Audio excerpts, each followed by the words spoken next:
এই বড়ই গাছের 1 ইঞ্চি শিকড় শনিবার অথবা মঙ্গলবারের দিন আপনারা এক নিঃশ্বাসে টান মেরে সূরা ইয়াসিন, সূরা ফাতিহা এবং সূরা নাস এই দোয়াটি পাঠ করে 1 ইঞ্চি পরিমাণ শিকড় কেটে এই শিকড়টা নিজের কোমরে ধারণ করে যদি বিছানায় যেতে পারেন, তাহলে 6 বাচ্চার মাও যদি হয়ে থাকে সে বউ আপনার পাও ধরতে বাধ্য হবে এবং পাও ধরে কান্নাকাটি করতে বাধ্য হবে। আপনারা চাইলে এই যে বড়ই গাছ, এই বড়ই গাছের শিকড়টা আপনারা সঠিক নিয়মে ব্যবহার করে দেখতে পারেন।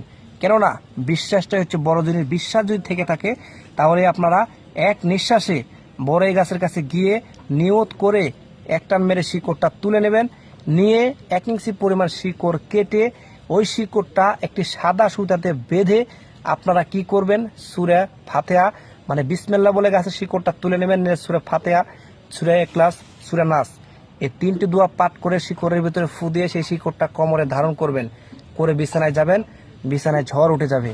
এতটাই পরিমাণ এই বড়ই গাছের শিকড়ের যে পাওয়ার, আপনারা কাজ না করলে কিন্তু বুঝতে পারবেন না। যদি বিশ্বাস করে থাকেন অবশ্যই একটা বার ব্যবহার করে দেখতে পারেন, উপকার পাবেন ইনশাল্লাহ।